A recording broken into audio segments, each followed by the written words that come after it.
Lions versus Vikings this upcoming Sunday. I believe it's going to be the prime game or the prime spotlight game. Well, we have I think Minnesota is undefeated, and then the Lions is closing in. I think the Lions are 3-2, 3 and something. With that said, the matchup's supposed to be offense versus defense. The stalwart defense of Minnesota versus the high flying offense of the Detroit Lions. Who would stall first, or who is going to come out on top? Who is going to rise? Let's say if the Lions offense turns the ball over, then of course it would be a telling of the Vikings defense, and with that telling, it will also say that the I want to call it the dominance of Minnesota would triumph over the Lions. It would just make the statement clear that this is Minnesota's division to win.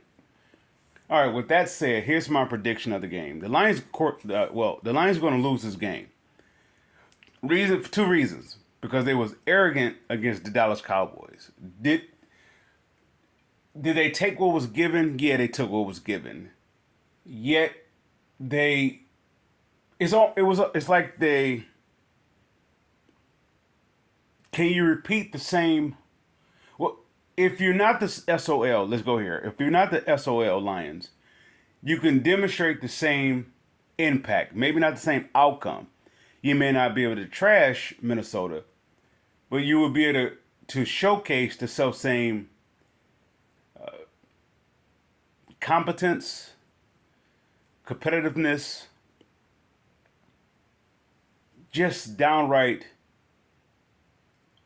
We're courageous, not courage. We're courageous, and we're going to come at you. We're not going to be intimidated.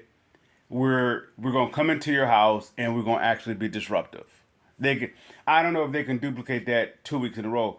The reason why I said that, well, that Lions game, they had a adrenaline going. It's like I'm going to put this year's team in the exact same. Let's go back in time and put in the same framing as, or the same framing as the '91 Lions. This is exactly the exact same position. You could say, of course, that the players are maybe a little different. The Lions didn't have a quarterback then; they have one now. It's the exact same setup. It's set up exactly the same. With that said, the Lions of the past couldn't capitalize unless they had, let's say, a little spark of motivation. Something to rally around. Well, one thing about something that's to rally around, that's not who. 9 times out of 10, that's not who the team is. Or the team has been. It's what the team is trying to be at that moment. So it's like getting high. That's not when you get up to that height, and you may be daring, or you may be a little bit more courageous than normal, or a little bit more outspoken, or a little bit more, let's say, horrifying. You've been a little bit more drastic, and because of the stint of the artificial substance and supplement. Once the high comes down, you go back to your normal frame. If the Lions really are who they, if they really are this dominant team that they showcased in Dallas, well, Dallas was licking their wounds, so to speak, internal wounds. They may have the talent, they may have all the money, they may have the spotlight, of course, being America's team. They may have all the the lighting to showcase them, or to make them more glamorous, if you will. Nonetheless, they are who they are. The Dallas Cowboys haven't been the Dallas Cowboys since Jimmy Johnson left. That Barry Switzer team that won nothing. This team is this is the evidential proof that this is Jerry Jones' team, and this is the very reason why the Dallas Cowboys can't be successful. He's not he's not Jimmy Johnson. He didn't put anything into making the Dallas Cowboys successful outside of just cutting the check. The moment that he got involved for the sake of ego, because it was becoming Jimmy Johnson's team, that's the moment that it started to fall apart. He tried to open up his checkbook and try to purchase it, but it's not who you are. The same grit that Jimmy Johnson has, and I mean, well, had at the time, Jerry Jones never had it. So with that being said, Dallas Cowboys have internal wounds that the fans, they recognize it. The Dallas Cowboys fans recognize it, but yet they cannot do anything about it as long as Jerry Jones owns the team. And it is what it is. It's the reverse effect of with the Lions, with the Fords. You can't do anything about it until they do something about it. With that said, Dallas Cowboys had internal pain, internal bleeding, internal wounds, internal pain, suffrage. It was just a disaster from internally in. This is why this going to Dallas Cowboys once again. This is why Jerry Jones does patchwork, such like the Lions organization. All right. With that being said, this is the reason why the Lions will lose against the Minnesota Vikings. Well, number one, the Lions can't replicate. Oh no, not replicate. Let's rephrase that. Let's say they can't duplicate what they did previously versus the Dallas Cowboys. When they won that game against Kansas City, or let's say the last year playoffs, and they won back to back the two games. I think it was the Buccaneers and then the Rams to get into the NFC title game. That's a fluke. That's who they were. Don't get me wrong. They legitimately put themselves in that position to do that. Yet that's a fluke. It's only real if you can duplicate it again. It's a fluke. That means what I mean by a fluke. It's like a championship like a team winning the Super Bowl for the first time around. It's a fluke. Everything. What I mean by fluke, everything has to be put into place. There's injuries concerned. There's matchups. There is if there's disgruntledness of other team. It's called taking advantage of someone's weakness. That's what I consider a fluke. If it's legit, it's nothing. You can do it again, and nobody or nothing can stop you from replicating it. No one can stop you.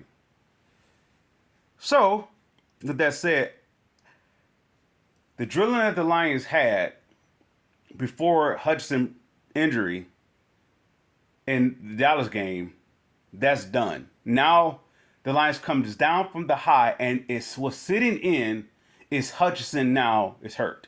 So like when the person gets high, from whatever substance that they get, you're above your problems, you're above your reality of suffrage or turmoil or pain or disaster. You're above all that. But once that high comes down, you're dead spot in the middle of all those things that you was avoiding. You're in the middle of it. This is why if a person ever gets intoxicated, they can never be successful. They only are successful as getting intoxicated again. But you have to accumulate more, let's say, more deception, or you have to accumulate more, do things even darker or dishonestly. You have to lose your integrity. You have to lose all these quality traits that is necessary to sustain the height of the success. You need the integrity. You need the peace. You need the tranquility. You need these things to sustain the high once that high comes down. So that's one thing that's missing when a person gets into, even though we're going to another subject, when a person do get intoxicated from any form of intoxication, what makes it worse for that individual, they don't have the tangible, the natural, God-given supply intangibles anymore. They don't have it anymore. They exchange that to get intoxicated. To get intoxicated, you have to lose integrity. You have to lose tranquility. You have to lose this overall sobriety. You have to lose these things, or in other words, you have to exchange these things for the sake of to be able to get intoxicated.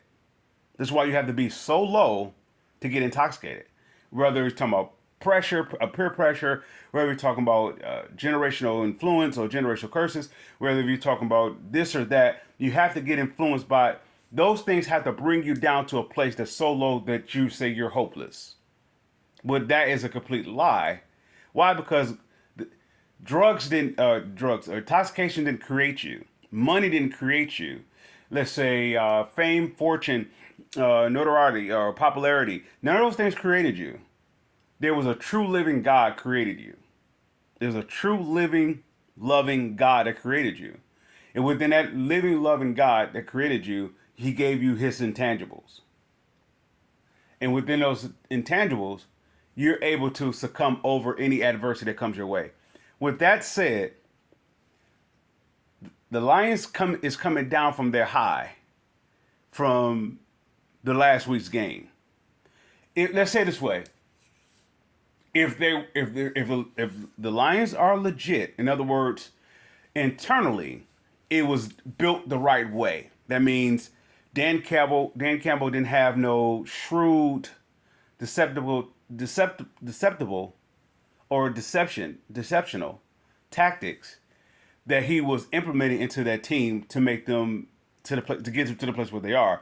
If they were legitimately doing it the right way, you hear some people say that, excuse me, that they play the game the right way. Now, if Dan Campbell, forgive me, let's go to the top, start from the top all the way down.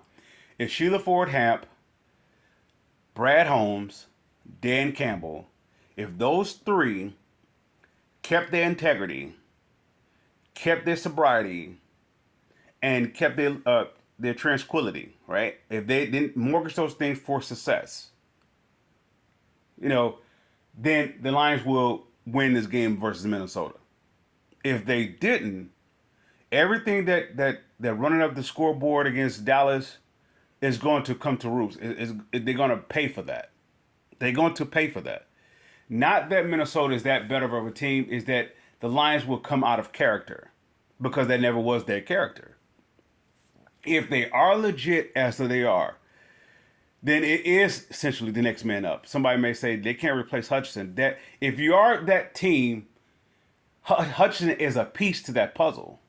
He may be a let's say a building block of that development or that foundation. He may be a starting building block, even though he's not, because you can go back to the offensive line. The offensive line is a starting building block.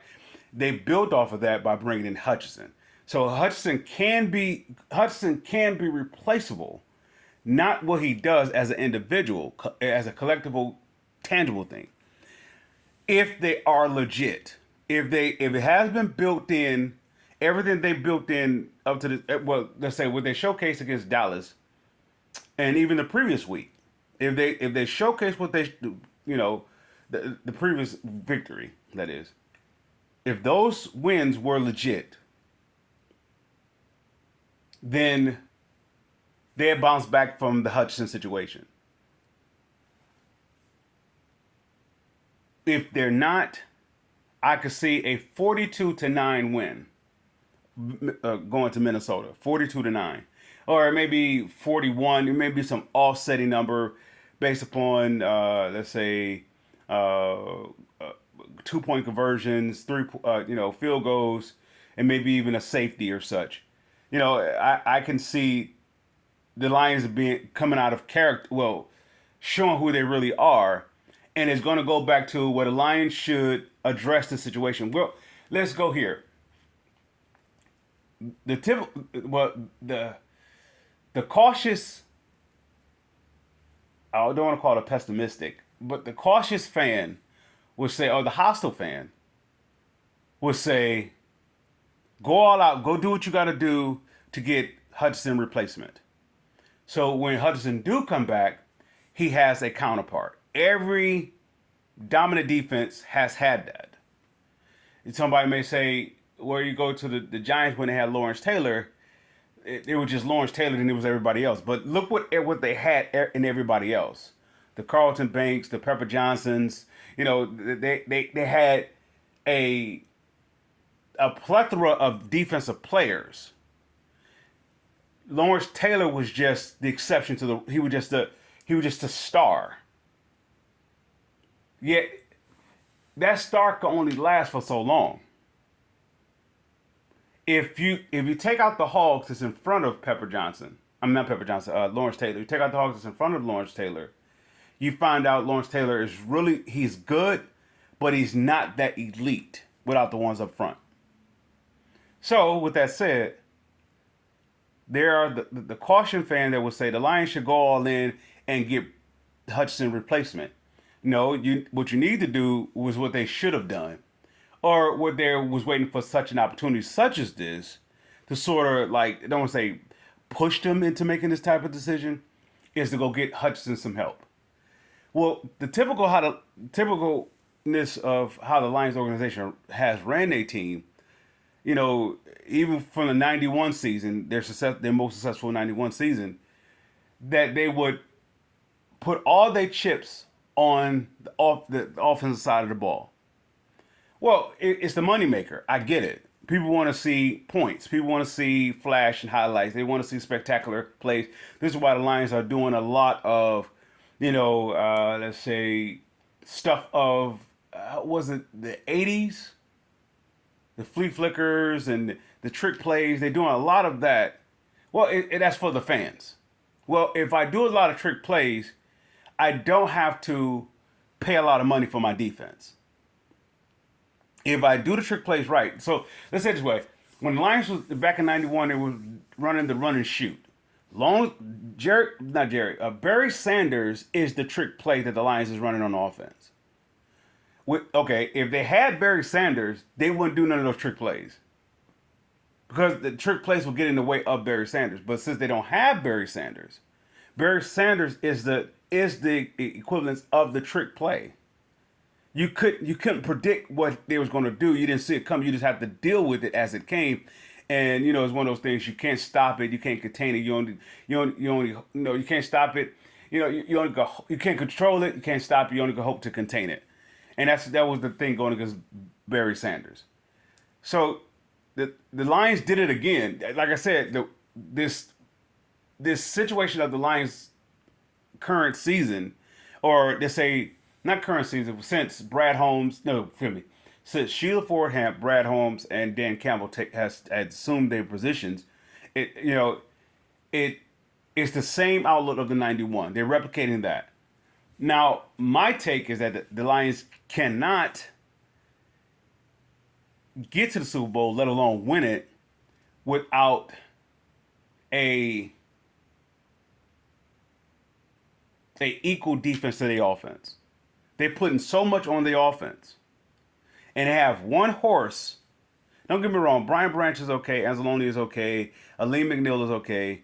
Their workhorse that their defense is built off of is the constant energy or the constant motion of Hutchinson. So how do you replace that? Someone who constantly works. How do you replace that? Well, they can counter it. Not replace it, they can counter it by getting Hutchinson some help. The cautious fan said, go after Myles Garrett. That will be, I'm not a Lions fan, so I will be the guy that's saying the Lions will never be good enough to win a Super Bowl because they won't do enough to win a Super Bowl. They will do just enough to get the noise off of their back and have a little fame at doing it. Yet they won't go all out to go do it because it's too costly. I get that. That's just business. I get it. So I'm going to be the guy that will say they will never go after Myles Garrett. Yet at the same time, in the same breath, I will state that Minnesota, Green Bay, and the Bears will not hesitate to go after that. Well, here's the reason why that those three divisional teams will go after a guy like Max Crosby, or go all out to go get Max Crosby, go all out to go get a Myles Garrett. Here's the reason why. Because they all had good defenses. They all had dominant defenses. They all had that. The Lions have never had a dominant defense. They had an average to good defense. That goes back to the '91 season, and it goes back to the Ndamukong Suh season. It goes back to those two type seasons. Well, they had the '91 season was a fluke because it was off a adrenaline rush of Mike Utley. They had some success beating Dallas Cowboys in that wild card. That was the high, that was the engine. I mean, the fuel. There was the fire that was turning it. And I get that. But then why wasn't they able to go up against Washington? Okay, we got to understand the conditions that they was playing, the elements they was playing in. But Washington was a Super Bowl built team on both sides of the ball. We're going to run the ball down your throat. But at the same time, our defense is going to make sure that you won't do what you've done. The game plan was to stop Barry Sanders, or the game plan against the Lions not is stop the trick play. But how you stop the trick play? The stopping the trick play is going after Jared Goff. You go after Jared Goff. So the Lions are going to have to neutralize that blitzing of going after Jared Goff by doing what? Being able to stop the run. The Lions are going to have to be able to run the ball to be able to negate them from being able to blitz Jared Goff. If you take away the trick plays from the Lions become one dimensional. What I mean by that is, if you take Barry Sanders out of the play, the Lions become one dimensional. Why? Because their quarterback wasn't accurate enough or competent enough to be able to get, the Willie Greens, the Herman Moores, was it Brett Perriman at the time? Or was it Mike Farr? Who am I'm drawing a blank with the rest of the guys. That was on the receiving core of the Lions in '91. You don't have to worry about them. Barry Sanders is the trick play. You can't, let's say, game plan for Barry, nor can you game plan for a trick play because you don't know which trick play they're going to do. Yet, if you're able to blitz, well, this is the reason why they're going to be able to get to Jared Goff. Because the Lions defense won't be able to get off the field. The Lions defense won't be able to get off the field because nobody is a threat to them. Brian Branch is a good complementary piece to the likes of Aiden Hutchinson. Aleem McNeil is a complementary piece. He's a top complementary piece. Yet at the same time, you're about to see how much double team they're going to throw at him to neutralize him out of the play. This is the reason why I would say it's going to be a huge defeat by Minnesota, because the Lions is coming off their high. That was the best performance they did.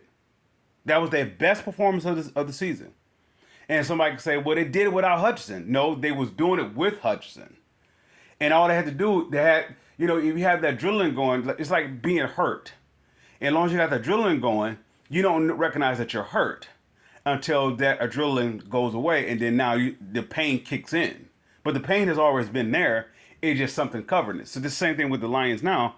They're starting to come down from that high that Hutchinson is hurt. The adrenaline, they're starting to come down from the adrenaline of the effects of what happened to Hutchinson, and now they're facing the reality. If the Lions they could be playing possum and doing it smart.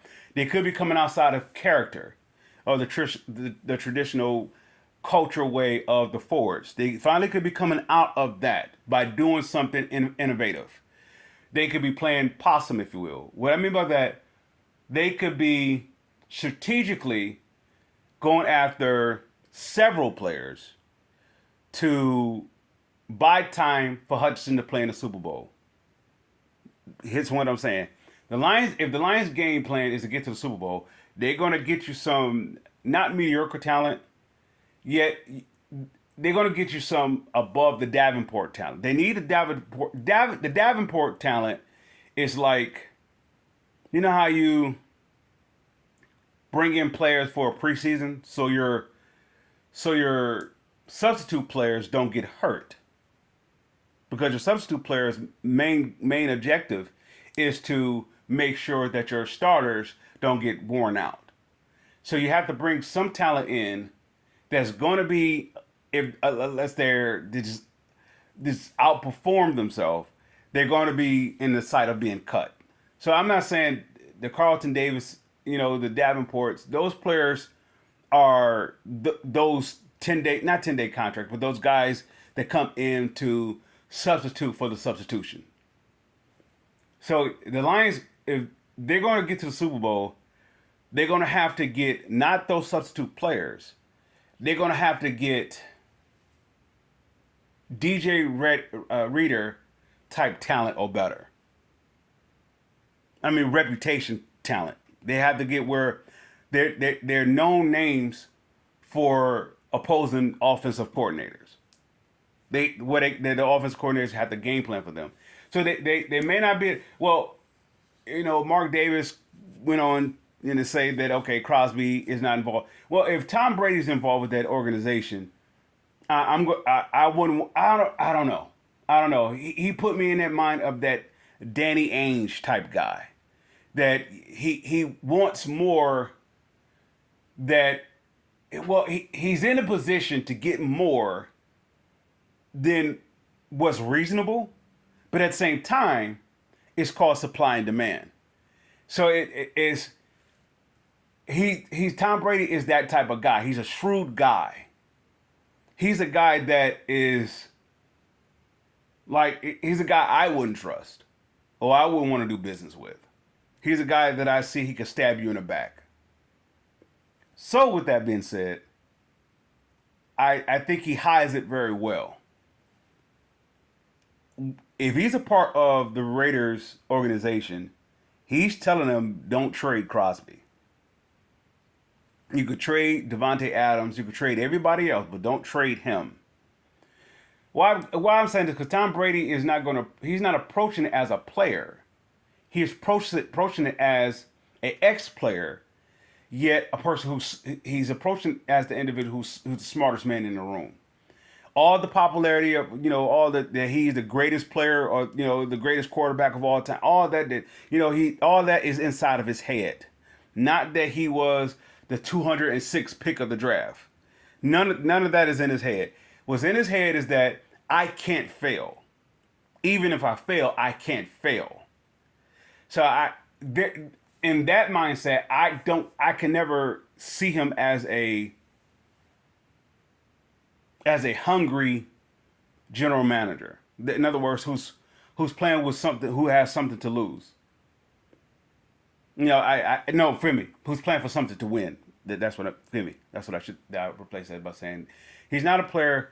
I mean, he's going to be an involvement person that he's. I can't see success with him. That's on the field. Off the field, it's like Michael Jordan. I can't see success with him.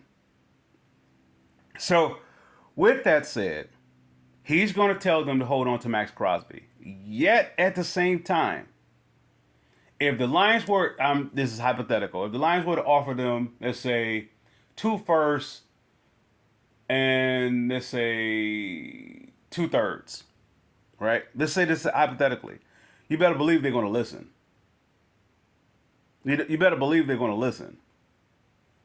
If the Lions were to take those 2/3 and say 2 firsts and let's just hypothetically, I'm not saying they should do this and a second. Of course, if they're saying 2 firsts and a second, they're saying they're going all in for this one player, and this one player is going to take what Hudson, the point all the way from the Hudson starting point to the point where Hudson was injured. This guy, one player, is going to lead them the rest of the way. So, yeah, for Max Crosby, I can do that. For Myles Garrett, no. Myles Garrett, you don't give that much for Max Crosby because I don't believe Myles Garrett can carry a championship team. He carried a depleted, let's say, bad team. He carried that, a bad organization. I don't know if he's fit to carry the Hutch, flag all the way through to the Super Bowl. I don't know if he's built for that. He's not a bad pick because he would be the exact counterpart to Hutchinson. He would be the most comparable, if I can say that, competent. He would be the most satisfactory. If I can say this, you guys, hope you guys get what I'm saying. He could be the perfect piece to a Hutchinson. Myles Garrett is the perfect piece to a Hutchinson. Let's say every candidate that they have named other than Max Crosby, They are perfect pieces to unless you're talking about JJ Watt. Now if you're talking about JJ Watt can take this team from this point to the Super Bowl. Even though he was out of the league for several years and maybe not be in football shape, just his respect alone can get this team from this point to Super Bowl. So what I'm thinking about the Lions is going to do, if they're able to get 2 for 1, they will get 2 for 1. If they, let's say, for example, if they were able to get J.J. Watt out of retirement, they're going to get somebody else too. Maybe not an Aaron Donald, maybe somebody else, but they're going to get another player. I don't want to say Hassan Reddick. They're going to get 2 for 1. If they can't get Max Crosby, they're what I mean by that. If they can get Max Crosby at their pricing, then they're gonna go for 2 for 1, which I would say that would be a smooth move. So they're gonna play out the Minnesota game and see where they are. If they are legit, if they are a competent organization, they're gonna play out the Minnesota game. I just see this the Lions. This is not me trolling or just me bashing or me hating or just me just really going against the Lions. I have never, even though I'm not a Lions fan, I have never been that type of critic, if you will, or a person who gives their opinion or their take. I I just want to see them do it the right way. Now they have an opportunity to do it the right way, which is get all the fans that have been with the Ford since they purchased the team what they deserve, which is a Super Bowl run. Not a Super Bowl in contention, no, a Super Bowl run. That means that you're in the Super Bowl and you possibly can come back the following year. Even if you don't win the Super Bowl, you can get to Super Bowl consecutive year. Even if you have to have the legacy of the Buffalo Bills, where you're getting their 4 trips. Or who was the team that another team that got to Super Bowl but they wasn't able to win? I think they was able to get there like 3 different times. I'm drawing a blank with them. Because I know Buffalo got there 4 times and it wasn't able to win, but there was a team that was getting there, but they couldn't win. Who was that? Anyway, if the Lions were able to get to Super Bowl consecutive time, because I believe that would suffice for those long lasting Lions fans, even though it would be a letdown that they couldn't win, as long as they are competitive in those games from start to finish. They may be outmatched per se, but to negate all that, go all in. I would say get Myles Garrett because he is something that you don't have to be concerned with about the future. With Max Crosby, you have to be concerned about the future. Hassan Reddick is like a 1 year purchase. He's a stopgap player. So I can understand why he would probably be the safe pick to go out there because you may not have to give up a lot to get him, and you can still have 2 chips because Hassan Reddick is looking for a contract extension. The Lions could play him for this year. He's a band-aid guy for their current situation by Hutch being out for the remainder of the season, and this. You can stopgap. You may not. You may be in the NFC title game with Hassan Reddick. You may not win the game, but you may get there. So that will give enough, optimism for the Lions fan to say, once we get Hutch back, and then we add this other player through the draft, because they probably won't go all out for the best counterpart on the opposite on the other down the line for Hutchinson. They may not do it that route. The Lions going to do it their way, and their culture has been the Ford's way. Well, you do just enough to satisfy the fan, but at the same time, get the noise off of our back. Get the noise off of our back. They're doing the exact same thing what they did in '91. The only thing that would separate them from being a '91 team is that they get to the Super Bowl. That would be the only difference. Otherwise, this is the highest the Lions organization is going to get, and it's the highest organization can get unless they get to the Super Bowl. Now they have this window. They have the window for this current regime and this tenure of the team in comparison to the 91 because of the position that they are in. They can literally do what the Rams did to do whatever it takes to get there. Or they could say we have time, we can play it safe. We can if we can get JJ Watt out of retirement, maybe we get him along with Hassan Reddick. That can get us possibly to the Super Bowl, or those could be stopgaps until we go into the draft and we maybe get another lineman to counter Hudson while Hudson is still recovering. Because I don't see them going to the next offseason going after a Myles Garrett or a Max Crosby or any high touted, if I can say touted, any high quality defensive end. I mean respectable defensive end, not a B, not a C, and definitely not a D list player. I'm talking about the very best of the best. I cannot see them as an organization going after that. They are in a position where that type of talent will come to Detroit, though. Now they are finally in that position. Let's change it up for a second. Let's revert back to the past. 91 team, the 91 Lions. Well, the Lions was in the NFC title game against Washington. You mean to tell me with that somewhat success and buzz that they was having, if there was a quality free agent not named Pat Swilling, where they had to trade the first round pick to go get, see that's what I'm talking about. That's Lion-esque. They had trade the first round pick to go get a Pat Swilling, but they wouldn't trade a first round pick to go get a superior talent than Pat Swilling. Pat Swilling he's a victim of a system. He was part of a four-headed monster in New Orleans.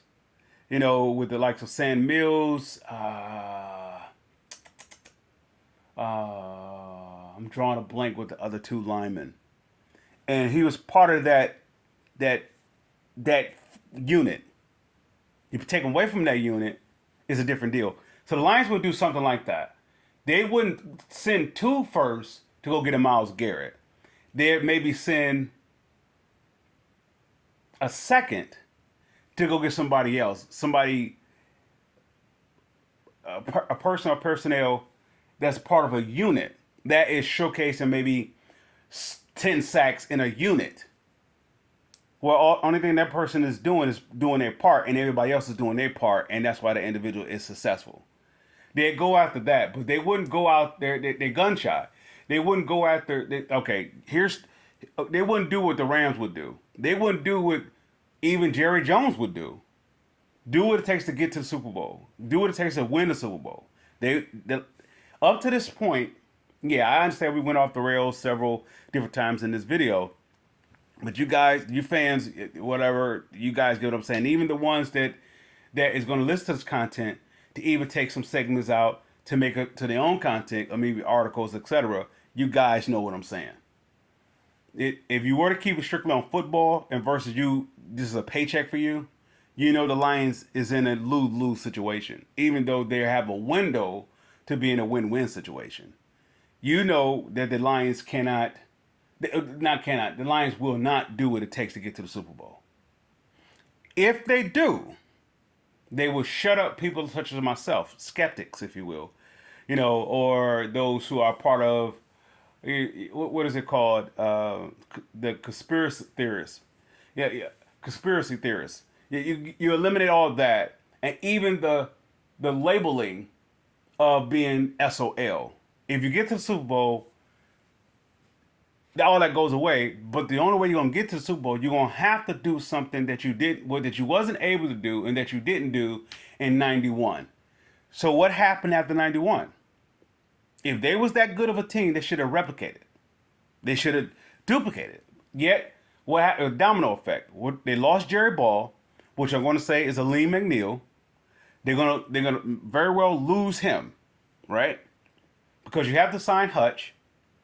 Yet Aleem McNeil is drawing a lot of notoriety from other teams. And there's going to be the Chicago Bears. There's going to be like I think Jerry Ball went to the Minnesota Vikings. I believe this went to. There's Green Bay Packers. There is the Chicago Bears, and there is Minnesota Vikings. If I didn't say, they are waiting. They will go after let's say a Miles Garrett, and then they will come back and go sign a Lee McNeil, all because the Lions will put all their marbles on, all the eggs in the basket of Hutchinson. He's hurt. Unless that hurt was a stage injury where it was fake, where the leg, everything was fake. And of course, you guys, it can be it's entertainment, it's acting. We've seen it done in the movies where you put it like a block there, and you can crack the block to make it sound as though that it's real. If that is not the case, then they're putting all their marbles on Hutchinson. But why would they pay him 1,000% if he's coming back off of injury? We can say that's loyalty, but that would be the typical Lions way.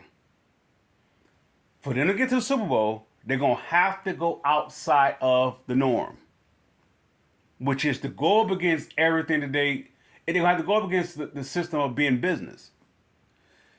You could be shrewd about it, which I call it playing possum. You can try to get J.J. Watt to come out of retirement, and if by chance they can get Aaron Donald to come out of retirement, now you talk about something totally different. Let's say if they was able to get J.J. Watt, Aaron Donald out of retirement. Let's say that, right? Well, you don't have to go after a Myles Garrett or Hassan Reddick or any other, Max Crosby. You don't have to go after those because we'll be saying that those other those edge defenders, they're not available to be. The Lions either don't have the capital, or they don't want to spend the capital, or the team doesn't want to let go of those players. Let's say that's the case. But let's say hypothetically they was able to get, I don't know if Aaron Donald can come out of retirement. Let's say if they was able to do that, to get both of those, J.J. Watt and Aaron Donald, that would be essentially how the 49ers that would be the same as the 49ers winning the title year of 95. 94. That would be the 49ers when they brought in all those cast-off players, the Chris Dishman, the Dolmans, the Ken Nortons, the Toy Cooks, the Gary Plumbers, of course Deion Sanders. They brought in a list of players that was one time the cream of the crop of the league, and I think they brought in maybe like 7 of those Pro Bowlers. I think Chris Dishman was on that team, and that was the only way they was going to beat the Dallas Cowboys. If the Lions do it that way, then yeah, they have a shot to do it without Hutchinson. If they stockpile, if they was able to pull off to get J.J. Watt and Aaron Donald, I'll say this way, I believe Aaron Donald will come out of retirement. Of course, you're talking about situational football. He don't have to do as much because he have Aleem McNeil, DJ Reader. He don't have to do what he has to do. He can play situational football. All right, and then I believe if Aaron Donald if they came to Aaron Donald, of course, agent and everything, they say, well, if we get J.J. Watt here, would you consider playing with him? Aaron Donald will say, my body is completely shut down. I can't do it. It's one of those things that you can't refuse. It's like the first Dream Team coming together, where you have Larry Bird, his back is destroyed. Magic Johnson is dealing with, the situation of coming out of retirement from the virus. And then you have this disgruntled group, so to speak. But they don't have to lead the team. They don't have to play significant minutes. All they have they don't have to be the horses of the team. They have to lead the team. The Larry Birds and the Magic Johnsons have to lead the team. Lead the team. That's all what Aaron Donald and J.J. Watt will be doing. If the Lions can pull that off, then yeah. All right, I talked long enough. With that said, the Lions, if after this game, well, the Lions going to lose this game, and they're going to lose by a significant margin based upon the Lions going to turn the ball over. It's going to give the fans the opportunity to decide which Lions team are they. Are they the Dallas team, or are they the team that beat the Dallas Cowboys, or are they the team that beat Minnesota? In my calculations, there's no way they're going to replicate what they did in Dallas to the Minnesota Vikings. Why? Because the game plan of Minnesota Vikings is get after Jared Goff. Well, you can stack the box a lot now, and of course the Lions can throw the ball, but they won't be. They don't have time. The reason why they won't have time because the defense can't get off the ball, can't get off the field. So the offensive line. I mean, the offense is going to have to carry this team. Yet, it's going to be a lot of wear and tear. They're going to come at Goff in so many different ways. If the Lions got trick plays, Minnesota's going to come with so many different ways, or you can say trick ways to come after Goff. You can really beat down that offensive line if the game plan is to neutralize the offensive line. Make the offensive line a non-factor. Why? Because we don't have to worry about the defense. The defense is based off of one player. All right. With that said, Lions fans, I salute.